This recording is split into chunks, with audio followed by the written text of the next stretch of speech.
శ్రావణ మాసం వచ్చేసింది. ఈ నెలంతా పెళ్ళిళ్ళు, పూజలు, నిత్యం ఏదో ఒక పూజతో ప్రతి ఇల్లు సందడిగా కనిపిస్తుంది. అయితే ఈ శ్రావణ మాసంలో తక్కువ పెట్టుబడితో ఎక్కువ లాభం పొందే బిజినెస్ ఐడియా ఒకటే ఉంది.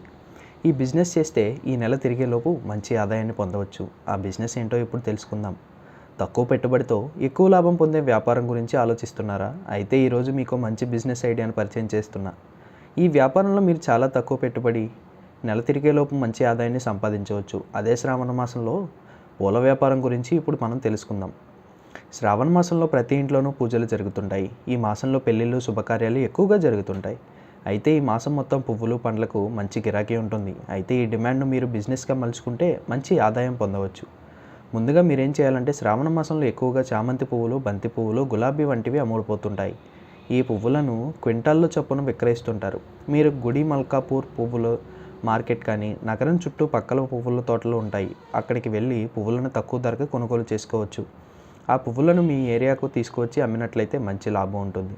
ఎందుకంటే హోల్సేల్గా కొనుగోలు చేస్తే తక్కువ ధరకు మీకు లభిస్తాయి. అదే మీరు తీసుకొచ్చి మీ ఏరియాలో చిన్నపాటి దుకాణం పెట్టుకుని అమ్మినట్లయితే చేటాకు చామంతి పువ్వులు 40 నుంచి 50 రూపాయల వరకు అమ్మవచ్చు.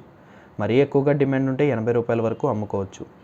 ఇలా చామంతులు ఒక్కటే కాదు, బంతి పువ్వులు, కనకాంబరాలు, మల్లె పువ్వులు, ఇలా అన్ని రకాల పువ్వులను అమ్ముకోవచ్చు. తక్కువ పెట్టుబడితో ఎక్కువ లాభం పొందాలంటే ఈ బిజినెస్ బెస్ట్ అని చెప్పుకోవచ్చు.